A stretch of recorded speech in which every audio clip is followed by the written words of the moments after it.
Et à présent, mesdames et messieurs, nous arrivons à notre débat principal d'aujourd'hui, centré sur cette visite du président tadjik en Égypte.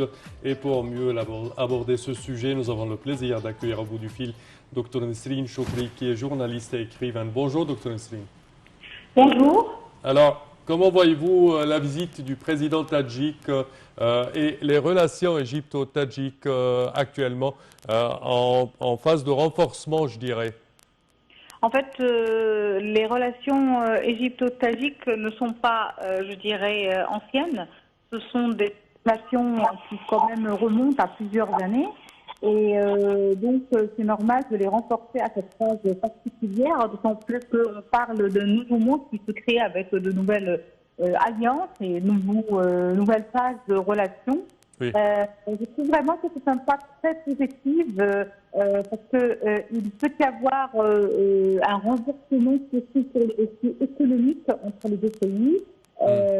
D'autant plus que les deux pays peuvent avancer vers, je dirais, une sorte de complémentarité économique. Déjà, il y a eu des relations entre les deux pays à travers des forums qui ont réuni dans le domaine du développement et de l'investissement. Cet investissement aussi peut profiter certainement de l'expérience égyptienne dans le domaine du développement durable et dans le domaine du développement en général, de la réforme économique aussi. Il ne faut pas oublier que ça, c'est un des pays de l'Asie centrale les plus importants. Je dirais aussi que ça permet de renforcer la présence de l'Égypte dans plusieurs régions dans le monde, à part les alliés traditionnels comme l'Europe ou les États-Unis ou la Russie ou la Chine. Là, on va vers de nouveaux pays, des pays, je dirais, qui ne sont pas peut-être des puissances mondiales, mais qui sont véritablement très importants sur la scène internationale et avec qui on peut avoir une complémentarité économique très importante. C'est vrai, comme vous avez commencé votre intervention, la situation géopolitique est changeante actuellement avec la crise russo-ukrainienne. Nous avons vu les prises de position de part et d'autre concernant cette crise. Cette crise a des répercussions mondiales colossales. Tout le monde est touché et frappé par ce qui se passe en Russie et en Ukraine, car nous sommes dépendants en termes de céréales, nous sommes dépendants d'eux également dans le gaz. Donc effectivement, qui dit crise dit des répercussions mondiales. Et c'est vrai qu'aujourd'hui, le fait de consolider certaines alliances, de trouver de nouvelles alliances et cette solidarité mondiale que nous cherchons tous est primordiale.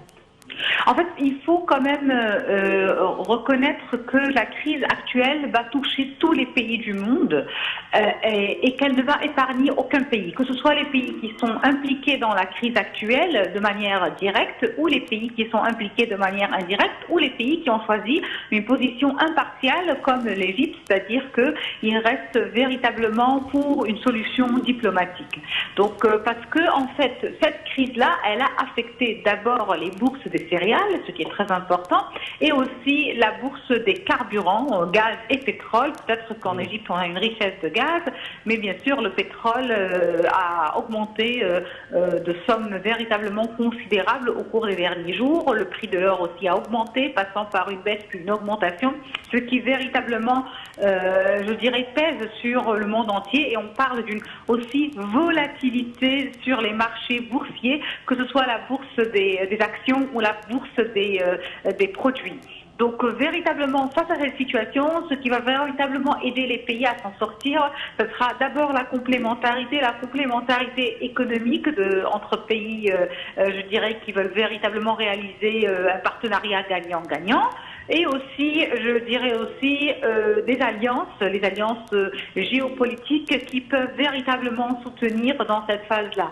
Et je crois que les meilleurs alliances géopolitiques et complémentarité économique peuvent être mises en place avec des pays qui ont choisi une position aussi impartiale et qui veulent véritablement œuvrer pour le développement de leur peuple. C'est vrai que les relations égypto-tajiques sont très anciennes et que pendant des années on en a beaucoup parlé, mais elles ne sont pas véritablement à la hauteur de l'histoire qui unit les deux pays, les deux diplomaties. Et je crois que cette visite-là, puisque c'est toujours le président qui, en général, donne le coup d'envoi et qui renforce ces alliances-là. Je crois donc que cette visite-là va permettre de renforcer cette coopération pour aller plus loin, pour véritablement, je dirais, donner un coup d'envoi aux relations économiques, parce que dans le monde d'aujourd'hui, il y a deux axes qui sont très importants quand on parle de relations entre pays, c'est l'économie et l'énergie, et aussi les chaînes d'approvisionnement qui sont liées à économie et énergie. C'est un petit peu comme un bridge et un pont entre les deux. Donc véritablement, je trouve que cette visite, mais elle n'est pas la seule, parce que moi je la vois comme une chaîne dans une longue maille, est une partie de ces relations-là, de ces alliances-là qui visent véritablement à maintenir l'équilibre dans un monde qui malheureusement cherche à perdre l'équilibre, alors que nous savons tous que l'Égypte est un pays qui a toujours choisi une diplomatie pacifique, équilibrée et productive et aussi constructive. Alors c'est vrai que vous étiez en train de parler ce n'était pas la première visite. Effectivement, les deux présidents se sont un petit peu cherchés durant différents événements mondiaux. On se souvient du sommet de Riyad en 2017. On se souvient également de la conférence des BRICS en Chine en 2019. Les deux présidents ont eu des entretiens entre eux, mais c'est vrai que cette visite officielle en Égypte marque un tournant dans ces relations. C'est un acte de concrétisation de cette volonté de vouloir aller plus loin dans les relations entre les deux pays.